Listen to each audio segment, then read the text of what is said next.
हम वाक और अभिव्यक्ति की स्वतंत्रता के बारे में भारतीय संविधान के अनुच्छेद 19 का पुरजोर समर्थन करते हैं। उदाहरणों, छवियों और संदर्भों सहित यह वीडियो केवल मनोरंजन, सूचना और शैक्षिक उद्देश्यों के लिए प्रदान किया गया है और चैनल किसी भी अवैध गतिविधियों को बढ़ावा या प्रोत्साहित नहीं करता है। हमारा मकसद केवल समाज जागृत करना समी साहब और भी एक हदीस भी है ना जिसपे वो औरतों के पास जाते हैं, कहते हैं तुम तो जहन्नम में सबसे ज्यादा जाओगी। उनको खास तौर पे प्रेशराइज किया कि तुम लोग वो करती हो बहस टॉर्चर करना कहते हैं। वो असर पता है क्यों किया था, वो भी मैं आपको बताता हूँ क्यों किया था, उसके पीछे की स्टोरी भी सुने आओ। मोहम्मद साहब ने, उससे पहले खुतबा नहीं दिया जाता था, ईद का खुतबा नहीं देते थे कभी भी, लेकिन मोहम्मद साहब ने उस दिन ईद की नमाज पढ़ाई तो खुतबा दिया, और खुतबा देने के बाद लोगों को जो है जिहाद के लिए और चंदे के लिए उभारा। इसके बाद लोगों ने चंदा दिया वहां पर खुतबे के बाद। जब लोगों ने चंदा दिया और वहीं से चलन चला, ईदगाह में वो जो पैसे वैसे इकट्ठे करते घूमते हैं ना, वो साफा फैला करके ये चलन वहीं से चलाए। तो जब चंदा लोगों ने दिया तो इन्होंने देखा कि चंदा कम जमा हुआ है, तो इन्होंने कहा मोहम्मद साहब ने कि पीछे जो औरतें बैठी है ना बिलाल, जब उनके पास चलो उनको लूटते हैं। तो बिलाल को लेकर वहां पहुंचे और वहां जाकर के ये बातें कही कि तुम सदका क्या करो, नहीं तो जहन्नम में जाओगी। अब उन्होंने क्या किया साहब, उन्होंने अपने कंगन बाली हाथ के वो गहने वहने सब उतार करके वो बिलाल के हवाले कर दिए। बिलाल ने पोटली लपेटी और मोहम्मद के पीछे पीछे निकल लिए। इसका ये रीजन था डराने का, और वो हदीस वाले तौर पर बताती है। मसला यही तो है कि इस्लाम में टैलेंट को प्रमोट करने की बजाय लड़की को पैसा कमाने का जरिया बना दिया गया, चाहे वो लॉन्ड्री हो या फिर इस तरह से। ये तो मसला फेस हो रहा है। यानी कि आपका कहने का मतलब ये मोहम्मद इतने होशियार थे कि औरतों को लूट के निकल गए। जी बिल्कुल, ये हदीस है, बाकायदा हदीस है, इसकी मैंने पेश की थी स्क्रीन पर। तो भाई बिना मेहनत के पैसा मिल गया तो आधा दिमाग हुई ना बेचारी, दे दिया ना सब कुछ उसको। जी सुभान अल्लाह है कि वो सुभान अल्लाह करते हैं सर, शुरू से अपोज करते हैं। मारिया कित्ते के मामले में आयशा हफ्सा ने अपोज किया और यहाँ तक की बातें कही, और जगह जगह पर अपोज किया। और मुझे तो कई बार ये लगता है आयशा की हदीसें पढ़ के, आयशा एक ऐसी अकेली खातून है जिससे सबसे ज्यादा हदीसें जो है वो रिवायत की गई, सबसे ज्यादा। मुझे ऐसा लगता है कि आयशा के साथ जो जुल्म किया ना उसके वालिद अबू बकर ने और मोहम्मद साहब ने, उसने हदीसों के जरिए उसका बदला लिया है। हाँ जी, कहीं ना कहीं ये क्योंकि जैसे वो तुम्हारा अल्लाह वाली बात हो गई, और उसके अलावा जब वो आप देखें जो शिया मसलक के लोग हैं वो सबसे ज्यादा आयशा को गालियां बुरा भला कहते हैं, यानी कि उनके वीडियोस देखें ना यूट्यूब पे। अरे सर मैं मोहम्मद अली साहब आपको सिर्फ गालियां नहीं देते, बल्कि अबू बकर, उमर, आयशा और हफ्सा का नाम महिलाएं अपने प्राइवेट पार्ट के ऊपर लिखती हैं। क्योंकि वो मोहम्मद के खिलाफ कुछ सुनना नहीं चाहते। भाई ये तो सुभान अल्लाह से भी आगे की बात होगी यार, क्या बोलूं। सर ये सच्चाई है। समीर उर्दू में, फारसी में, उर्दू में या क्या कहते हैं अरबी में, किसमें लिखती हैं? सर बस जो भी लैंग्वेज उनको आती है उसी में लिखते हैं, उमर, अबू बकर, आयशा, हफ्सा। अरबी में मिलते हैं जी। और वो ये कहती हैं महिलाएं और उनके मर्द भी कि मोहम्मद साहब की जो मौत हुई है जहर के असर से, वो उस जहर के असर से नहीं हुई जो खैबर में दिया गया था। 4 साल बाद कोई जहर कैसे असर कर सकता है? उनको दोबारा जहर देने का काम जो है वो आयशा, हफ्सा, उमर और अबू बकर ने मिलकर किया है। ये एक शिया बंदे ने कहा था जी, शियाओं की किताब में आपको मिलेगी, खुले तौर पर रिवायत है। भी है कि मोहम्मद अरबी ने लास्ट में कहा कि जो दवाई मुझे दी है, ये पता नहीं आयशा से कहा अपनी कजन को भी खिलाओ इसको, ये दवाई वाली उसको जबरदस्ती खिलवाई गई थी दवाई बनते टाइम। वो बहुत कड़वी दवाई थी जो उसको पिलाई जाती थी, और उसकी वजह से मुंह भी टेढ़ा हो गया था मोहम्मद साहब का। तो उन्होंने कहा कि अगर मैं ठीक हो गया ना तो ये जो दवाई तुम मुझे पिलाते हो ना, ये दवाई तुम सबको पिलाऊंगा जो मुझे पिला रहे हो, फिर तुमको पता चलेगा ये कैसी दवाई। तो पहले तो इटू भाई साहब को पिलाई जाए ये दवाई जो है, तो उनको हल्का हल्का सा जहर दिया जा रहा था उस दवाई के नाम पर, हल्का हल्का डोज, और बाद में पूरा दे दिया। भाई मेरा क्यों मुंह टेढ़ा करवाने की कोशिश कर रहे हो आप यार? अब ना तो मोहम्मद साहब के मेरा मुंह टेढ़ा कराओगे? सुने प्रूव जी, ना तो मोहम्मद साहब के पास इल्म गैब था, ना जिब्रील कोई मदद कर पाया, ना अल्लाह ही कुछ कर पाया, और मोहम्मद साहब को पता ही नहीं चला कि जो जहर से मर रहे हो भैया वो खैबर का नहीं बल्कि आयशा का है, उसे पता ही नहीं चला। अच्छा एक बार में सोच के देखो, बोले हाँ एक बार में बात सोच के देखो कि जो सामने के 4 दांत टूट जाए, मुंह टेढ़ा हो जाए। एक बार थोड़ा सोच के देखो दिमाग में शक्ल क्या बनेगी? शक्ल ये बनेगी कि अल्लाह तुम्हारी हिफाजत करेगा, दांत सही हो गए। समीर भाई एक सेकंड समीर भाई एक सेकंड ज्यादा नहीं, एक सेकंड समीर भाई, जरा आप इमेजिन करो कि मेरे आगे के 4 दांत टूट चुके हैं और मेरी शक्ल होगी टेढ़ी, मैं कैसा दिखूंगा? इमेजिन करो बस। ये नूरानी की आप एक काम करो सर, आप ये काम कर लो, हम आपको नया रसूल घोषित कर देंगे। समीर भाई ये तो हंसता हुआ नूरानी चेहरा।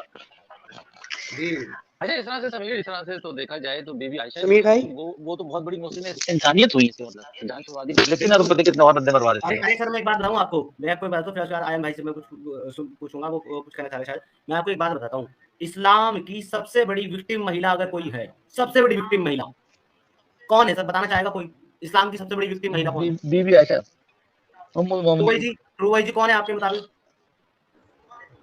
भाई मेरे आयशा सफिया से भी बड़ी विक्टिम है ये। इस्लाम कैसे की ना बताऊं? सबसे बड़ी विक्टिम महिला का नाम है हजरत फातिमा, यस, सबसे बड़ी विक्टिम। क्योंकि ये तो उसको इतना तकलीफ मिला है इस्लाम की वजह से, इतना तकलीफ मिला है कि जब उसके बाप को जो है ना कोई कुछ करता तो वो तकलीफ में आ जाती थी। उसके बाद जब उसके वालिद को इन्होंने उसका हक मार करके उस पर जुल्म किया तो वो तकलीफ में आई। उसको खुद कत्ल कर दिया गया, उसके बच्चे को पेट में मार दिया गया, उमर ने उसके बच्चे के पेट में मार डाला, उसके घर में आग लगा दी। और जब वो मदद मांगने के लिए अबू बकर के पास गई तो उसको कोई मदद नहीं दी गई। वो मोहम्मद के पास गई मदद मांगने के लिए खाने को, उसे मोहम्मद ने जो है ना आगे की बातें बता दी कि जन्नत में तू सरदार नहीं होगी, तुझे ये मिलेगा वो मिलेगा, दुनिया में कुछ नहीं, भाग जा। सबसे बड़ी विक्टिम जो है वो फातिमा है। और मैं एक और चीज बताऊं आपको, जितेंद्र नाथ त्यागी जी यानी कि वसीम रिजवी साहब अपनी किताब मोहम्मद में लिखते हैं रेफरेंस के साथ में कि अगर मोहम्मद की जगह इस्लाम की रसूल फातिमा होती तो आज इस्लाम कुछ और ही होता। जज बात यार। हाँ यार सही बात है, बेचारी को इतना तकलीफ हुआ, मरने के बाद भी उसको चैन नहीं हुआ। उसको कितना अली ने 40 कब्र खोदा कि छुपा दिया, एक कब्र में दफना दिया रात के अंधेरे में, ताकि उसका कोई डेड बॉडी भी निकाल के न उसके साथ बेहुरमती करे। हाँ, और आप ये देखें कि अपनी जो वालिदा आयशा थी वो उससे बड़ी थी, वो बीबी आयशा छोटी थी उनसे। और बीबी आयशा उससे भी यानी कि वो नफरत करती थी, जेलसी महसूस करती थी, क्योंकि ये मोहम्मद सल्लल्लाहु अलैहि वसल्लम उसके कभी पैर चूस रहे हैं, कभी बतें सुनते हैं, कभी क्या कर रहे हैं, कभी क्या हरकतें कर रहे हैं बेटी के साथ। अरे वो भी एक काबिल शर्म बातें हैं। जनाब रसूलुल्लाह तो आयशा रज़ियल्लाहु तआला की शर्मगाह पर भी सजदे करते थे और उसकी बम पे भी सजदे करते थे। एक हदीस है जिसमें कहते हैं कि जब मैं अल्लाह के रसूल के घर में होती तो घर इतना छोटा था कि जब रात को नमाज पढ़ते थे तो मैं लेटी हुई होती थी। जब रसूलुल्लाह सल्लल्लाहु अलैहि वसल्लम को सजदा करना होता था तो मेरे पाँव दबा देते थे, मैं अपने पाँव सिकोड़ लेती थी, रसूलुल्लाह सजदा करते थे, जब वो सजदा करके खड़े होते थे मैं भी पाँव फैला लेती थी। उसकी बटक पर सजदे कर रहे थे जनाब रसूलुल्लाह। दोनों पैर के बीच में भी सजदे किए। अरे दोनों पैर के बीच में भी सजदे किए। और at the time of menstruation उसको वो नीचे का इजार पहन करके यानी वो अंडरगारमेंट्स पहना करके जो है ना और अपने पाँव उसके थाइस के बीच में फंसा करके खुशबू लिया करते थे रसूलुल्लाह। इससे ज्यादा बीमार कोई मानसिक तौर पर कैसे हो सकता है? बहुत बढ़िया, ये सारी हदीसें जमा कर लेना तो ऐसा लगता है कि बहुत बड़ा सेक्सुअली बेसिक किस्म का पर्सनालिटी थी। सिर्फ आप तस्वीर करें कि बंदा क्या क्या कुछ नहीं कर रहा है, जो अगर इनको बताएं ये हदीसें तो पता क्या कहेंगे, नहीं हदीसों को नहीं मानते, ये फैब्रिकेटेड झूठी है। लेकिन इन जाहिलों को बताएंगे कि सही बुखारी की हदीस है, ये सही बुखारी की हदीस है। और फिर से कुरान में भी तो है ना, कुरान में भी है मोहम्मद हमने हलाल कर दी तुम्हारी चाचा की बेटियां, मामू की बेटियां, ताया की बेटियां, मोहल्ले वालों की बेटियां। सही Bukhari 299300301 The prophet and I used to Aisha कह रही है, the prophet and I used to take a bath from a single pot while we were junub। और जनाबत कब होती है? जब आदमी इंटरकोर्स करता है। तो इंटरकोर्स करने के बाद एक ही बर्तन से हम लोग नहाते थे। During the menses he used to order me to put an izar dress on below the waist undergarments and used to fondle me। fondle क्या होता है भैया? ये fondle करते थे। while in इतिकाफ he used to bring his head near me। जब एतिकाफ में होते थे तो उनका सर जो है नियर मी, अब ये नियर मी का जो ट्रांसलेशन है वो गलत है, टांगों के बीच में फंसा दिया करते थे। And me I would wash it while I used to be in my periods. और मैं उनके सर के ऊपर धोया करती थी उसको जब मैं पीरियड्स में होती थी। छी छी छी छी छी। समीर भाई तबीयत खराब हो जाएगी, बस कर दे। सर वो मेंसेस पीरियड्स को अपने वॉश किया करती थी, रसूलुल्लाह टांगों के बीच में सर फंसा के बैठ जाते थे, वो धोया करती थी सर के ऊपर। क्या बेहुदा बातें हैं सर ये? उल्टी आ जाएगी, क्या क्या बता रहे हैं यार।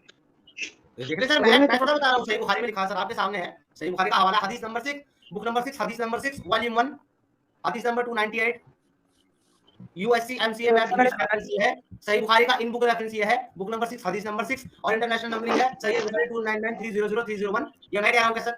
ये मैं कह रहा हूँ, बताइए आप। जुनूब वकाना जी मेरा मतलब है आप नहीं कह रहे थे आप उस हदीस को कोट तो करें, अगर लोगों ने खाना खाया हुआ तो इसी अब देख लेना क्या लिखा है, फअतज़िरु फयाबशुरनी मअन हैज़ुन, हैज़ की बात हो रही है। वकाना युखरिजु रज़ान इल्ला वहुवा मआक़तिफुन फगाशिया लहू वअना हैज़ुन। बार लफ्ज आ रहा है भाई साहब, बार during the menses during the periods. हदीस का समीर एक चीज, अगर ऐसे इंसान के लिए ये पूरी दुनिया को मारने काटने पे तुले हैं, अगर ये बहुत, मैं ये मान के चलता हूँ कि अगर ये खुदा न खास्ता एक अच्छा इंसान, एक वाकई नबी जैसी शख्सियत रखने वाला इंसान होता तो फिर तो ये मतलब क्या करते, यहीं पे हमें जहन्नुम के आग में जला देते। कुछ करते या नहीं करते सर? नहीं, मैं कोई विधि बताऊं, ये तो कुछ करते या नहीं करते, लेकिन अगर वो वाकई एक अच्छा इंसान होता ना, अच्छी शख्सियत का मालिक होता, तो हम सब लोगों का एक मुस्लिम बनने की जरूरत ही नहीं होती। मैं वही सोच रहा था, यही कहने वाला था कि इतना खून खराबा भी अच्छा नहीं हुआ था दुनिया में। अच्छा हुआ तुमने ऐसे नबी को मानना छोड़ दिया यार, ये तो वाकई मतलब इसको तो नबी मानना भी एक शर्म की बात लगती है। अच्छा समीर, एक और हदीस भी है ना जिसमें कुएं में कुत्ते मरे हुए थे और मैनसूट के वो जो थे पैट पड़े होते थे खून के कपड़े, वो उससे भी वजू कर लिया कर लेते थे। वो कुआं था ना, कुआं, क्या नाम था उस कुआं का? एक मिनट, वो शमीम मेरे साहब माइंड को में याद फ्लैश होगा करा। क्योंकि ये वहां से पानी निकालते रहे। अरे सर, वो कुएं का नाम क्या था उसका? एक मिनट। शमीम साहब, तो उसमें क्या था, उसमें लोग मरे हुए जानवर डालते थे, मरे हुए कुत्ते डालते थे और पोटी वगैरह उसमें डालते थे। इसके अलावा जो महिला होती थी, वुमन, जो अपने मेंसेस के दौरान जो कपड़े यूज करती थी ना, वो कपड़े निकाल करके उसमें डाल देती थी। और उस कुएं के अंदर से पानी निकाल करके रसूलुल्लाह ने वजू किया, उस पानी को पिया और कहा कि पानी कभी नापाक नहीं होता। सुभान अल्लाह, भाई लॉजिक मर गई, मेरी लॉजिक मर गई यहाँ पे। बुदा, उसका नाम था बुदा, बुदा का कुआं था वो। खुदा बुदा। समीर भाई कुछ कहना चाहोगे? समीर भाई, क्यों आपको पानी पीना है इस कुएं का? जब हम सुभान अल्लाह। जब हम ट्रू वाइस जी आप भी सुनिए, जब हम कॉलेज में थे ना, तो हम सब ना लड़के एक ही सिगरेट ना शेयर करके पीते थे और हम बोलते थे सिगरेट कभी जुठी नहीं होती। यहाँ तो गंदा पानी भी जुठा नहीं हो रहा। जी जी, बिल्कुल बिल्कुल नहीं होता सर, बिल्कुल नहीं होता। ये तो मेरे नबी का करम है सर, ये मेरे नबी का करम है। एक और हदीस भी जोड़ लें सर, वो 3 पत्थरों से पॉटी भी साफ करते थे, जिसमें एक दफा गोबर उठा के लाके दे दिया साहब ने। यानी ये गंदगी की यार मैं खाना खा रहा हूँ यार, नहीं खाया हद होगी।